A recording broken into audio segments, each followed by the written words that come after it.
L'abattage d'un animal est loin d'être un acte anodin, en témoigne le nombre croissant de végétariens qui ont la conscience du bien-être animal.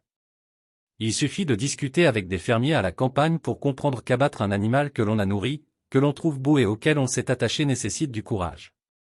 Cet abattage doit se faire en conscience, à défaut de tomber dans l'insensibilité voire la cruauté. L'animal fait don de sa vie et nous faisons don de notre amour pour l'animal à l'univers. C'est dans ce contexte que doit être compris l'abattage rituel et notamment la métaphore du sacrifice d'Abraham à la place d'Ismaël. Il est donc primordial d'assurer le bien-être animal de sa naissance à son abattage qui doit se faire avec le moins de souffrance possible. La question de la façon d'abattre l'animal est toute moderne. En effet, la façon la plus efficace, le moins douloureuse et le plus rapide avant l'époque moderne a toujours été l'égorgement. Récemment, grâce aux progrès techniques, des débats sur l'utilisation de l'arme à feu et de l'étourdissement préalable ont surgi. Étourdir sans souffrance et de manière consistante un animal était jusqu'alors impossible. En effet, s'y reprendre à plusieurs fois pour étourdir un animal fait bien plus souffrir que l'égorgement. De plus, l'industrialisation soulève d'autres problèmes, l'abattage déshumanisé de millions d'animaux.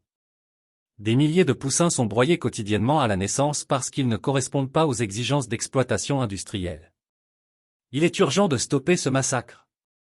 L'abattage rituel permet de remettre l'abattage industriel à l'échelle humaine. De plus, les musulmans doivent être exigeants sur la qualité de la nourriture qu'ils consomment, et sur son effet bénéfique sur la santé et l'environnement. À ce titre, le label bio est à privilégier. Les fast-foods répondent-ils à ces exigences? Les musulmans doivent-ils se réjouir qu'ils deviennent halal sans l'avoir demandé? Quoi qu'il en soit, il est à noter que les musulmans ont le droit de manger la viande des chrétiens et des juifs. Pour mettre fin au débat et par souci d'unité, je propose une norme unique d'abattage rituel encadrée par des prêtres et des rabbins.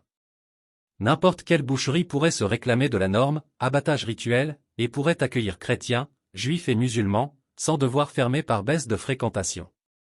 Liberté, égalité, fraternité.